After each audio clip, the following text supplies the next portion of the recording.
queria começar puxando então esse conceito de cloud. Eu tenho certeza que você deve ter migrado da estrutura física para a 100%. nuvem, né? Como é que foi essa experiência aí, essa transição?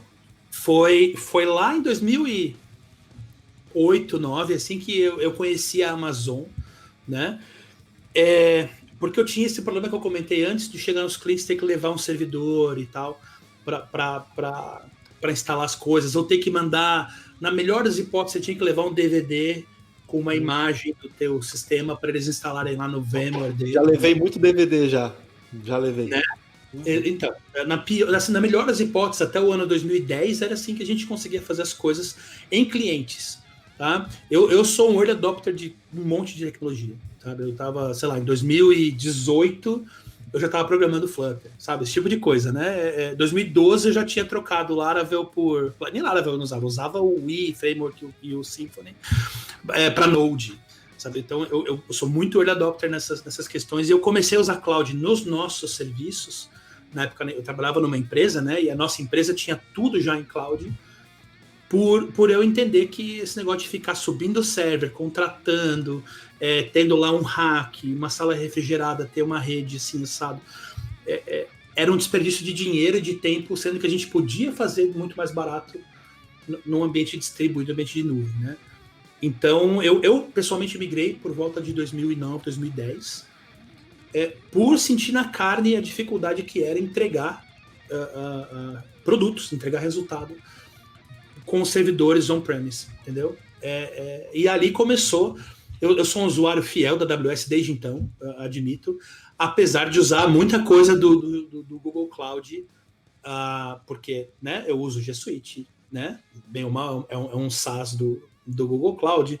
Eu uso Firebase pra caramba, né? Então a gente acaba usando um pouquinho de cada, mas assim, para serviços de infraestrutura mesmo, de infrastructure as a service, eu vou mais na AWS hoje em dia, né? Então foi de 2010 para cá. Fui crescendo aí junto, vamos dizer assim, junto, né? As minhas demandas foram ficando um pouco maiores de sistemas, eu fui também usando as coisas novas que a Amazon foi lançando ao longo desse tempo. Mas desde a primeira vez que eu vi, eu falei, cara, isso aqui não tem volta. Vai demorar alguns anos, talvez, para a mentalidade do empreendedor, dessas empresas que contratam TI sem ser especialistas de TI, né? Vai mudar um tempo, levar um tempo para a cabeça deles mudar e entender que não é inseguro deixar na cloud. Mas quando chegar nesse ponto, a gente vai ter uma abertura de serviços aí que não tem equiparação, e de fato aconteceu. Né? Se a gente voltar para trás aí em 2012, né, esse estouro por serviços de aplicativos, né, o próprio mobile que consome serviços APIs e o tempo todo, ninguém mais consegue gerenciar uma situação dessa tendo o seu próprio data center, né, tendo o seu servidorzinho lá e caiu a luz lá do teu data center, tem que ligar lá para o Daniel de madrugada e correndo lá ligar o no break, sabe? Alguma coisa assim, ou trocar as baterias do no break porque vai acabar a bateria, né? Acontecia isso no passado, né? Então eu vejo que a própria disseminação de aplicativos móveis, dispositivos, tal, e o consumo de dados, né, dessa onda da internet fez com que o cloud fosse um movimento irreversível, né? E eu acho que a gente está só no começo. Eu acho que o Infrastructure as a Service, que foi a primeira premissa, é só um pequeno detalhe de tudo que tem por aí à disposição, né? A parte, aí falando sobre a parte de IoT, né? Integrar a Alexa com a tua luz de casa, com o teu portão eletrônico, esse tipo de coisa. Então, tudo isso aí a gente vai muito longe ainda, né? Agora, medo eu teria de não rodar num data center desse, né? O que eu já ouvi falar, assim, de sala que às vezes pegou fogo, que o ar-condicionado deu problema, que inundou. Olha, eu já vi de tudo. Nunca é uma boa ideia, assim, porque, queira ou não, você está num prédio comercial de uma empresa, você tem nunca a infraestrutura de um data center, em termos de redundância de energia, de link. Acho que só por link já invalida tudo, você não tem redundância de link, né? Você não tem a largura necessária, você não tem profissionais ali 24 horas por dia, muitas vezes. Então, isso é uma coisa, alguns órgãos públicos muito grandes, esses conseguem porque tem muito dinheiro. Agora, de resto, nem empresa grande eu vejo assim como tendo, empresa, óbvio, multinacional muito grande, sim. Agora, nem empresas grandes, empresas aí de 1.000, 1.500 funcionários, nem essas têm. Só às vezes para homologação, isso tudo bem, tem um hack de servidores para rodar alguma coisa, né? E uma coisa interessante de entender é que assim, ó, na vida não tem certo e errado, não existe aquela famosa bala de prata, né? Mas tem situações onde a infraestrutura física é melhor? Sim, se você for minerar Bitcoin, com certeza a tua infraestrutura física vai ser melhor. Se você for fazer alguns algoritmos de inteligência artificial, com certeza a tua infraestrutura física vai te atender melhor com um custo mais baixo. Agora, conforme ela cresce também, aí você vai ter dificuldade, né? Então, uma analogia que eu faço bastante é essa coisa assim de você comprar um carro ou você alugar um carro. A diferença é quem paga o IPVA, quem paga a manutenção, quem paga os impostos, o seguro, quem paga todos esses custos, né? São coisas que hoje em dia existe uma depreciação muito alta em hardware. Hardware, se eu não me engano, há 5 anos ele zera, se eu não me engano, assim, é um tempo relativamente curto até. Então, não faz mais tanto sentido hoje você se dar ao luxo de saber a marca da memória que você está usando, a quantidade de RPM do teu HD. Essas são coisas assim que ficaram no passado, que servem ainda em alguns contextos, mas a tendência natural da coisa é você ir migrando para uma cloud.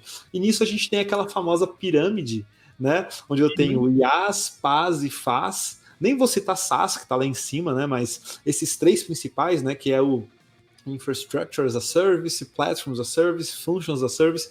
Fala um pouquinho dessa diferença, assim, dessa pirâmide aí pra gente. Legal.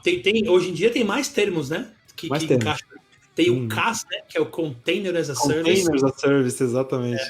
Tem o IAC, né? Que é o Infrastructure as a Code, né? Que é uma outra, dá para chamar uma outra camada. Você não consome o serviço, mas você utiliza código para prover um serviço, né? Então, hoje tem muitas camadas dessa pirâmide, mas eu vejo o seguinte: a gente acaba usando isso tudo, a maioria de nós, sem saber até que está usando, né? Então, o Functions as a Code, você pode fazer um paralelo com os Lambdas da AWS, né? Então, você tem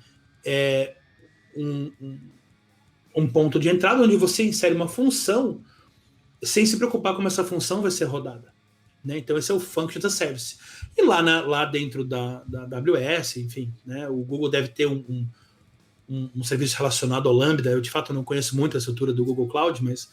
É o Cloud Functions, aí ele tem. É Cloud Functions, né? Então, aí você tem você tem o serviço, né? O provedor de serviço, o vendor de serviço te abstraindo essa parte. Então, essa pirâmide, ela serve como camadas de abstração para você usar o que te interessa, para você ter o maior...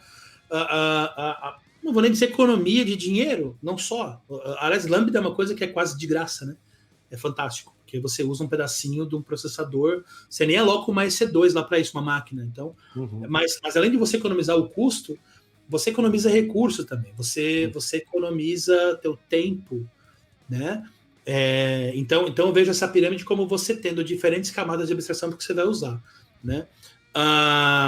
Você pega o SaaS. O SaaS é um serviço que você contrata para não ter que se preocupar com nada. O Gmail, o G Suite, né, é um SaaS. Lá na Amazon tem o Amazon Workmail, né? Eu tenho um cliente que usa o Workmail da Amazon para gerenciar toda a parte de comunicação deles por e-mail. Então você contrata um serviço com todas as funcionalidades, todas as features de end user e executa. Então seria a parte mais abstraída. Vamos falar de cima para baixo. Seria a parte mais abstraída dessa pirâmide, assim, é um serviço. Você contrata e esquece, enfim, qualquer serviço que você contrata, até o Gira é um SaaS. Você tem um serviço de gestão de software de projeto lá que você usa, né? O Gmail funciona dessa mesma forma.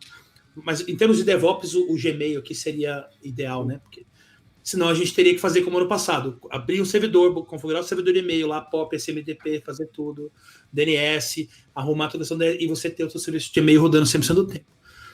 Aí, além de baixo do SaaS, você tem o Function as a Service, que você você não tem um serviço de end user, mas você tem uma ferramenta que disponibiliza para você tudo abstraído.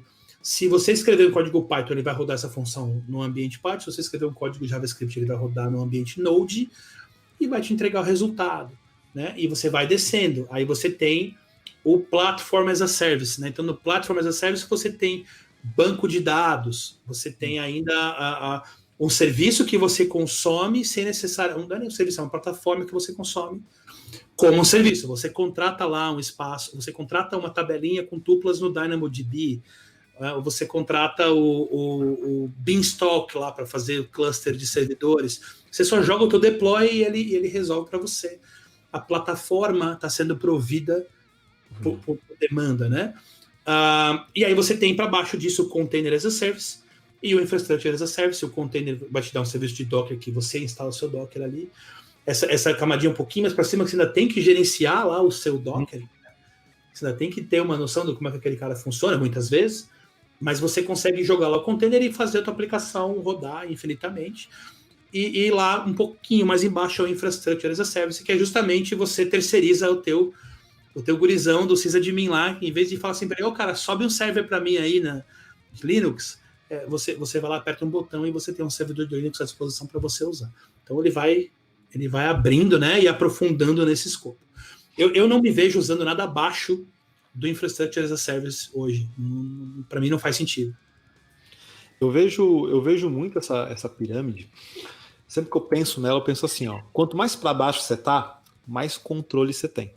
Isso. Quanto mais para cima você tá, menos controle. Então, bem na linha do que o Daniel falou, né? Você tá na estrutura física, no tal do bare metal, né? Você pode escolher a marca da memória que você vai usar, a frequência dele, né? Quando você vai para o Infrastructure as a Service, que seria tipo um EC2 da vida, né? Você diz, olha, me dá uma máquina com este processador, com essa memória, com esses IOPS, eu atacho esse disco. Então, assim, a única diferença é que você não vai na loja comprar as peças. O resto, você tá escolhendo exatamente, aquilo ali vai estar disponível bonitinho para você. Quem faz o backup? Você. Quem instala o sistema operacional? Você. Quem atualiza? Você. Quem cuida da segurança? Tudo você faz.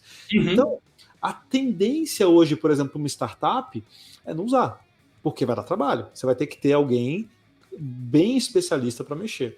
Você vai lá para o Platform as a Service, né, como o Daniel falou, né, muitos bancos de dados, pensa um RDS, né, um Relational Database System, né, Service. Quantas pessoas sabem fazer backup de banco de dados bem feito? Bem feito. Quantas vezes você já viu backup se perdendo aí? Então, às vezes, vale muito mais a pena para você que tem uma empresa pequena contratar um RDS, por mais que custe mais caro, seja de Postgres, seja de MySQL, e você delega, porque aí você vai ganhar um endereço com uma porta e você conecta a tua aplicação e você, de certa forma, é feliz, ainda que você tenha que escolher alguns parâmetros, né? Então, essas diferenças é importante que a gente entenda dentro do nosso contexto sempre, porque a decisão de o que usar passa por isso, né? Olha, eu vou botar uma aplicação no EC2, no IaaS, é mais barato, mas e o preço da pessoa para fazer? Quantas horas ela vai ter que ficar fazendo? Então, tudo isso tem que ser muito bem pesado, né?